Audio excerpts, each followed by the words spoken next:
Assalamualaikum warahmatullahi wabarakatuh teman-teman. Apa kabar teman-teman hari ini?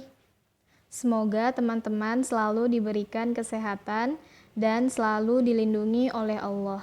Alhamdulillah ya teman-teman, hari ini kita dapat berjumpa kembali dalam Sentra Bahasa. Nah teman-teman, tema kita kali ini masih sama, yaitu tentang ekosistem dengan subtema yang baru, yaitu gurun dan stepa. Ya, apa itu gurun? Gurun adalah suatu daerah yang memiliki curah hujan sangat sedikit.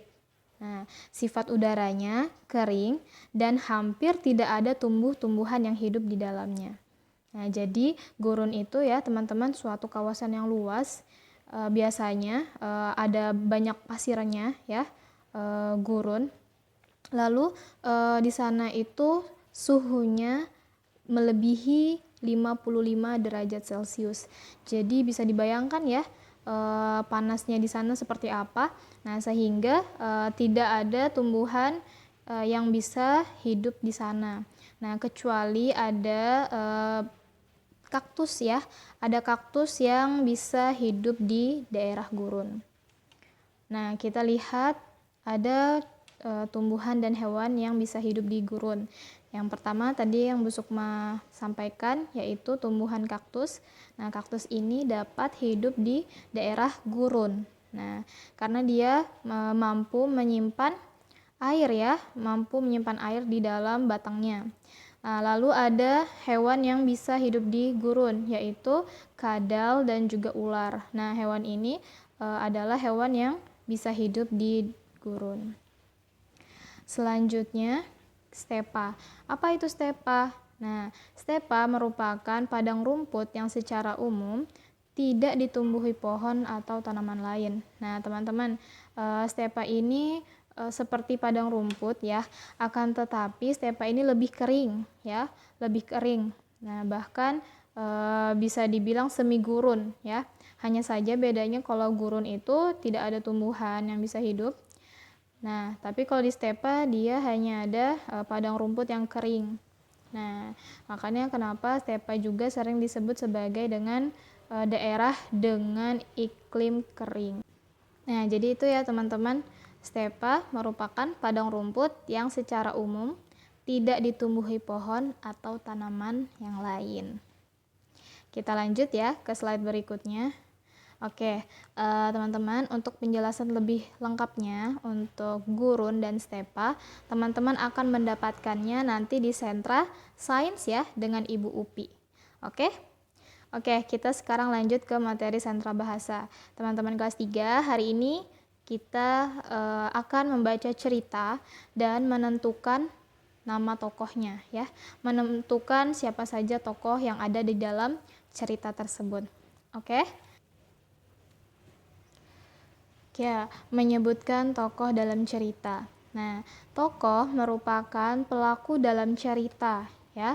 Tokoh dalam cerita ada yang mempunyai watak atau perilaku yang baik dan juga yang mempunyai watak yang jahat, ya. Ada yang baik dan juga ada yang jahat. Nah, tokoh dalam cerita itu dapat berupa manusia, berupa hewan maupun tumbuhan ya. Nah, teman-teman mungkin pernah baca cerita tentang kancil dan buaya. Nah, itu kan hewan ya, ceritanya tentang hewan. Nah, maka kita bisa menyebutkan tokoh dalam cerita si kancil dan buaya itu menyebutkan tokohnya ada kancil, ada buaya. Nah, mereka juga termasuk tokoh dalam cerita walaupun dalam wujud hewan ya. Nah, ada juga tumbuhan dan juga manusia. Nah, kita lihat contoh yang pertama ya, teman-teman. Nah, ini cerita tentang judulnya Ikan Mas Ade. Nah, Ikan Mas Ade. Ade duduk terpaku di depan akuarium dengan wajah sedih. Matanya memandang akuarium yang sudah kosong.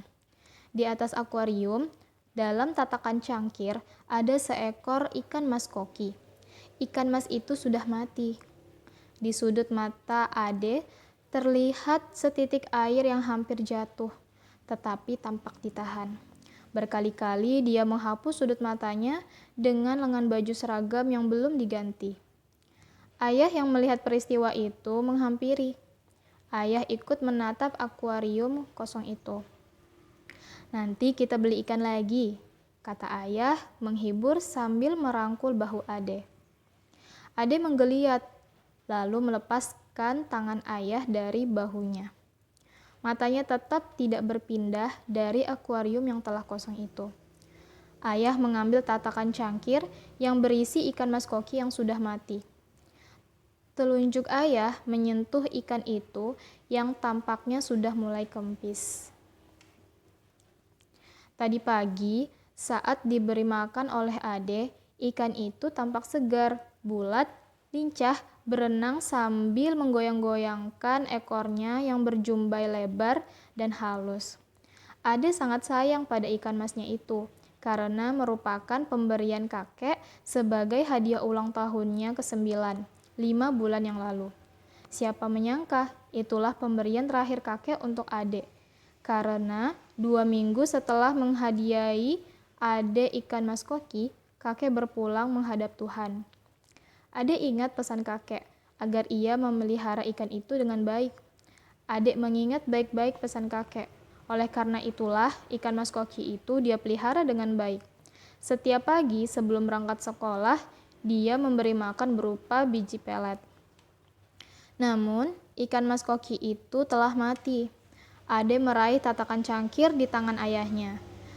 Dia menatap bangkai ikan itu dengan hati yang sangat sedih. Sambil terisak, Ade menatap bangkai ikan kesayangannya. Ayah membelai kepala Ade.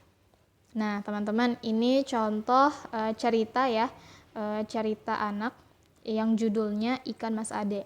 Nah, jadi ceritanya di sini tokohnya ada si Ade ya, dia sedih karena baru saja kehilangan ikan masnya. Nah, ikan masnya ini baru saja mati. Nah, jadi dia sedih karena ikan masnya mati. Nah, padahal ikan masnya ini itu merupakan pemberian dari sang kakek ya, kakeknya sudah yang sudah meninggal. Nah, jadi dia sedih karena dia sudah berjanji pada kakek agar memelihara ikan itu. Nah, tapi pada akhirnya ikan mas itu mati. Jadi dia sedih. Nah, itu ya teman-teman. Jadi ini merupakan contoh cerita anak ya. Cerita anak yang tokohnya ada. Nah, ini tokoh dalam cerita di sini ada adik dan ayah Ade. Nah, jadi kalau selama di dalam cerita ini kan hanya ada Ade dan ayahnya, tapi kakeknya tidak ikut dalam percakapan di dalam cerita itu. Nah, jadi tokoh di dalam cerita Ikan Mas Ade ini ada 2, ayah Ade dan si adiknya. Nah, watak tokohnya atau perilaku tokoh dalam cerita. Nah, kalau si Ade tadi dia bagaimana? Dia baik ya, dia penyayang pada ikan mas. Nah, lalu yang kedua ayah Ade. Ayah Ade ini baik dan sabar. Dia sabar menenangkan Ade ya, walaupun si Ade tadi menangis. Nah, ayah menyayangi Ade, ayah sabar untuk menghibur Ade. Nah, seperti itu. Jadi ini ya teman-teman, contoh cerita anak yang sederhana ya. Nah, kita bisa menentukan tokohnya siapa saja, bagaimana watak dalam cerita itu, watak tokohnya dalam cerita itu. Oke? Oke, kita lanjut. Teman-teman, sekarang kita masuk ke tugas. Silahkan teman-teman cari sebuah cerita anak ya. Bebas mau cerita anak yang bagaimana. Nah, teman-teman tuliskan kembali ceritanya ke dalam kertas HVS. Nah, kalau teman-teman dapat cerita anak yang sesuai dengan tema, itu lebih bagus lagi ya, itu lebih baik lagi. Nah, jadi teman-teman silahkan cari sebuah cerita anak, boleh ya. Lalu teman-teman tuliskan kembali ceritanya. Nah, setelah teman-teman tuliskan ceritanya, nah teman-teman silakan nanti tentukan siapa saja sih tokoh yang ada dalam cerita itu. Nah, teman-teman berarti teman-teman harus membaca ceritanya dulu ya sampai selesai. Nah, setelah itu teman-teman bisa menentukan siapa saja tokoh yang ada di dalam cerita yang teman-teman tuliskan tadi. Nah, setelah itu nanti pada saat recalling, teman-teman silakan nanti ceritakan ya. Ceritakan kembali cerita anak yang sudah teman-teman tuliskan. Nah, nanti sambil disebutkan siapa aja tokohnya, ya, bagaimana wataknya, seperti itu. Oke ya, teman-teman kelas 3 ya. Oke, alhamdulillah Ibu rasa cukup materi untuk hari ini. Semoga teman-teman diberikan kemudahan untuk menyelesaikan pekerjaan hari ini. Busuk matutup, billahi taufiq wal hidayah. Assalamualaikum warahmatullahi wabarakatuh.